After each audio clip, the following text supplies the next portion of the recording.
Welcome back friends, ये हमारी video number 45 C programming series के लिए। और प्रीवियस वीडियो से हमने टॉपिक स्टार्ट किया था डायनेमिक मेमोरी एलोकेशन को, और वहाँ पे हमने समझा था कि मैलॉक जो फंक्शन है इसकी मदद से हम कैसे डायनेमिकली मेमोरी को एलोकेट करते हैं। तो इस वीडियो में हम डिफरेंस यहाँ पे समझने वाले हैं बेसिकली कैलॉक और मैलॉक फंक्शन के बीच में, तो इनमें क्या डिफरेंस है, और साथ ही भी इस वीडियो में हम कैलॉक फंक्शन से कुछ प्रोग्राम भी क्रिएट करेंगे।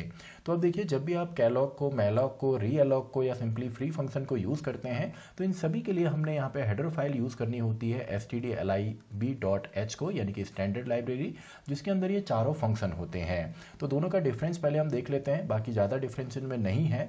तो मैलॉक का फुल फॉर्म है मेमोरी एलोकेशन, वहीं पे आपका कैलॉक का फुल फॉर्म होता है कंटिगियस मेमोरी एलोकेशन। देन कंटिगियस यानी कि जो एक के बाद एक आपका मेमोरी एलोकेशन होगी, तो इसको हम कंटिगियस बोलते हैं। देन आपका जो मैलॉक है ये सिंगल ब्लॉक ऑफ मेमोरी को एलोकेट करता है स्पेसिफाइड साइज का, लेकिन यहाँ पे मल्टीपल ब्लॉक को आपका एलोकेट करता है जो कैलॉक है, यानी कि सेम साइज का मल्टीपल ब्लॉक, और यहाँ पे केवल एक ही ब्लॉक आपको मिलेगा। अब जो मैलॉक है ये एक आर्गुमेंट लेता है, आपने देखा होगा इंटीजर जो है ये तो हमने कन्वर्ट किया, एंड मैलॉक के बाद हमने केवल साइज ऑफ इंट लिखा था, लेकिन यहाँ पे दो आर्गुमेंट लेता है जो कैलॉक है, यानी कि नंबर ऑफ एलिमेंट और साइज ऑफ ईच ब्लॉक। तो यहाँ पे केवल एक ही ब्लॉक है और यहाँ पे मल्टीपल साइज आपके पास हैं, यानी कि इसको अगर हम ऐसे समझें, अगर आपको यहाँ पे 40 बाइट का स्पेस चाहिए तो डायरेक्टली मैलॉक के अंदर आप यहाँ पे लिखेंगे, या तो डायरेक्टली आप 40 लिखिए, या आप इसमें 10 multiply by size of int भी लिख सकते हैं। जैसे कि अभी हमने यहाँ पे लिखा है साइज ऑफ इंट, यानी कि इसका आंसर तो 4 आएगा, तो इंटू 10 टोटल 40 बाइट हमको मिला। लेकिन यहाँ पे आप directly 10 comma then size of int, यानी कि 10 इंटू, ये भी आपका सेम ही तरीके से काम करेगा, और यहाँ पे एक का साइज 4 है, तो टोटल हमको यहाँ पे 10 ब्लॉक मिलेंगे 4 बाइट के, और यहाँ पे एक ही हमको ब्लॉक मिलेगा, यानी कि एक पूरा ब्लॉक हमको दे दिया, इसका साइज है आपका 40 बाइट, और यहाँ पे 10 के हमको 4 के इस तरीके से, ये आपका 4 बाइट अगेन देन 4 बाइट, ऐसे 10 ब्लॉक हमको मिलेंगे। अब ये जब आपका हम मैलॉक को यूज़ करते हैं तो ये इनिशियलाइज करता है गार्बेज वैल्यू के साथ, यानी कि आपको गार्बेज वैल्यू देगा, लेकिन ये आपको एलोकेट करता है सिंपली जीरो के साथ, यानी कि ये जीरो अभी देगा। तो इसका अभी हम प्रोग्राम भी हम यहाँ पे देखेंगे। और जो कैलॉक मैलॉक होता है ये फास्टर होता है कैलॉक के मुकाबले। तो आई होप आपको बेसिक डिफरेंस यहाँ पे समझ में आया होगा, केवल आर्ग्यूमेंट का यहाँ पे डिफरेंस होता है। तो अब हम इसको प्रैक्टिकली यहाँ पे देखते हैं। तो पहले तो हम देखते हैं कि दोनों ही कैलॉक एंड मैलॉक कैसे हमको वैल्यू देते हैं। एक गार्बेज वैल्यू देगा अगर आप वैल्यू को इनिशियलाइज नहीं करेंगे या कोई वैल्यू स्टोर नहीं करेंगे, लेकिन कैलॉक उसको जीरो कर देता है, यानी कि जीरो पे इनिशियलाइज करेगा। तो पहले यही प्रोग्राम हम क्रिएट करते हैं। तो इंक्लूड मैंने यहाँ पे किया stdio.h को, and then dynamic memory allocation के लिए हम यूज़ करते हैं stdlib.h को, एंड देन आपका मेन फंक्शन जो कि स्टार्टिंग पॉइंट होता है, यानी कि इंट मेन, एंड देन हम यहाँ पे ले लेते हैं एक वेरिएबल पॉइंटर, एक पॉइंटर वेरिएबल। तो आप किसी भी नाम से इसको ले सकते हैं। तो सबसे पहले तो हम इसमें मैलॉक को समझेंगे।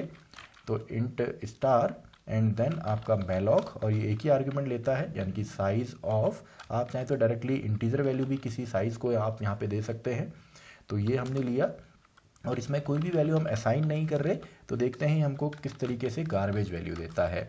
तो मैलॉक %d, एंड ये और क्लियरली हमको दिखे इसके लिए /n में यहाँ पे लिख देता हूँ, एंड वैल्यू एट एड्रेस, यानी कि p में एड्रेस है तो *p, तो इसमें कोई वैल्यू हमको मिलेगी जो भी गार्बेज वैल्यू इसमें आएगी।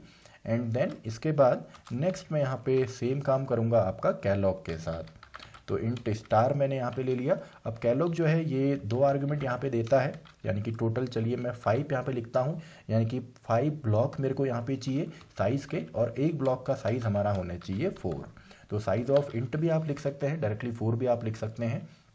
तो ये हमने यहाँ पे किया, एंड देन प्रिंटफ के अंदर जो कैलॉक हमको रिटर्न करने वाला है, तो ये हमको 0 पे इनिशियलाइज करके देगा, तो इसका आंसर हमको 0 यहाँ पे मिलेगा *p, एंड देन हमारा प्रोग्राम जो है वो कंप्लीट हो गया। तो देखिए आपका मैलॉक और कैलॉक दोनों को ही हम यहाँ पे देखते हैं। तो मैलॉक जो है ये तो कोई गार्बेज वैल्यू हमको यहाँ पे देगा, लेकिन जो कैलॉक है ये हमको 0 पे इनिशियलाइज करेगा। देखिए सिंपल सा है, मैलॉक ने हमको एक वैल्यू दी है, अब ये वैल्यू कहाँ से आई हमें नहीं पता क्योंकि गार्बेज वैल्यू है, लेकिन कैलॉक ने गार्बेज वैल्यू को हटा करके उसकी जगह 0 पे इसको इनिशियलाइज किया है। तो आई होप बेसिक डिफरेंस दोनों ही में आपको समझ में आया होगा, कैलॉक एंड मैलॉक। तो अब चलिए मैलॉक का एक कंप्लीट प्रोग्राम हम यहाँ पे बनाते हैं। तो प्रीवियस वीडियो में हमने देखा था एरे हमने ली थी 5 एलिमेंट की, तो यहाँ पे भी आपका सेम है, बस वो हम हम मल्टीप्लाई ना करके डायरेक्टली यहाँ पे कॉमा के बाद वैल्यू दे देंगे। तो इसके लिए सबसे पहले ये तो हमको इसकी तो हमको यहाँ पे ज़रूरत पड़ेगी, यानी कि एक pointer variable. And pointer variable के बाद नंबर ऑफ एलिमेंट चलिए हम यूज़र से पूछ लेते हैं। एंड साथ ही में हम लूप की मदद से यहाँ पे हर एक ब्लॉक में वैल्यू को स्टोर करेंगे। तो इसके लिए मैं लूप यहाँ पे रन करूँगा, तो इसके लिए एक वेरिएबल मैं ले लेता हूँ। तो सबसे पहले प्रिंटफ के अंदर यूज़र से हमने पूछना है, तो मैं यहाँ पे ले लेता हूँ एंटर नंबर। एक नंबर हम यूज़र से यहाँ पे पूछने वाले हैं, क्योंकि यहाँ पे 2 आर्ग्यूमेंट ये लेगा। तो scanf and then %d and address of n, यानी कि टोटल नंबर हमने यहाँ पे पूछ लिए। देन आपका जो पॉइंटर वेरिएबल है इसमें हमने इम्प्लिसिटली कन्वर्ट करना है इंटीजर में, क्योंकि बाय डिफ़ॉल्ट ये आपका वॉइड देगा। And then calloc, and calloc के अंदर n टोटल जो एलिमेंट यहाँ पे आएंगे, यूज़र 5, 10, 20 कितना भी यहाँ पे दे सकता है। एंड देन साइज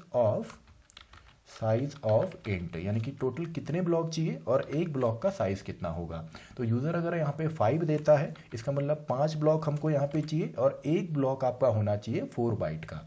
तो ये काम यहाँ पे होगा। इसके बाद अगर आप यहाँ पे चाहें तो नल के लिए भी चेक कर सकते हैं, यानी कि इफ़ अगर पॉइंटर जो है अगर वो नल यहाँ पे रिटर्न करता है, यानी कि मेमोरी अवेलेबल नहीं है, हीप हमारा जो है वो काफ़ी एक्सपेंड हो गया और उसमें मेमोरी नहीं बची हुई है, तो इसके लिए मैं प्रिंटफ पे यहाँ पे लिख देता हूँ मेमोरी नॉट अवेलेबल।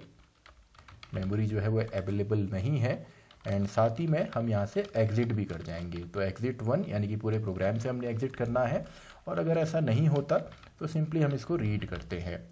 तो x=0, total number of element user से हमने पूछा है x++। एंड देन प्रिंटफ के अंदर एंटर एन इंटीजर, एक इंटीजर हम यहाँ पे पूछने वाले हैं। एंड /n, ताकि हर एलिमेंट हम अलग से हमको यहाँ पे दिखे। एंड देन सिंपली स्कैनफ की मदद से हम हर एक एलिमेंट को यहाँ पे रीड करेंगे।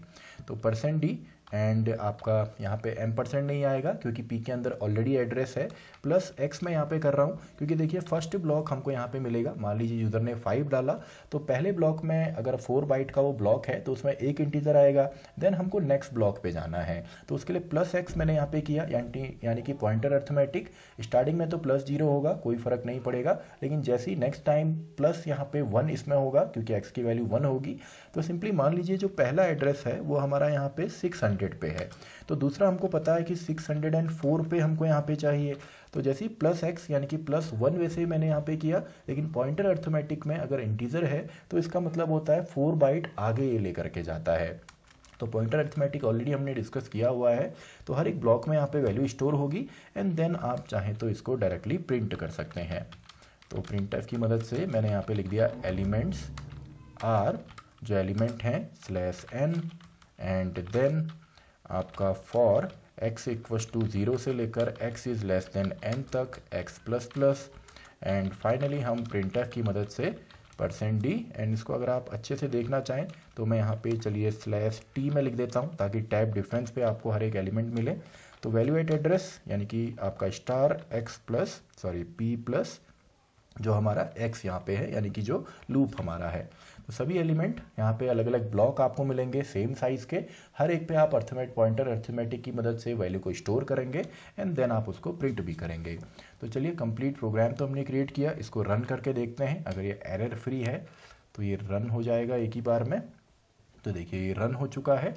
तो इंटर नंबर, तो टोटल कितने ब्लॉक हमको चाहिए, हमने कहा 3 ब्लॉक हमको चाहिए और हमने यहाँ पे 4 बाइट का एक ब्लॉक लिया है। तो पहला इंटीजर पहले ब्लॉक में स्टोर होगा, यानी कि 45 हमने पहले ब्लॉक में स्टोर किया, देन 67, देन 89। तो 45, 67 एंड 89 ये हमको आउटपुट यहाँ पे मिला है, यानी कि 3 हमको अलग अलग ब्लॉक मिले 4 बाइट के, और हर एक ब्लॉक में हमने वैल्यू को स्टोर किया एंड फाइनली उनको हमने यूज़ करके यहाँ पे प्रिंट भी किया है। तो आई होप आपको डिफरेंस समझ में आया होगा कैलॉग और मैलॉग के बीच। तो इसी के साथ हमारी ये वीडियो भी खत्म होती है, वीडियो नंबर 45। तो मैं मिलता हूँ आपसे नेक्स्ट वीडियो में, वीडियो नंबर 46।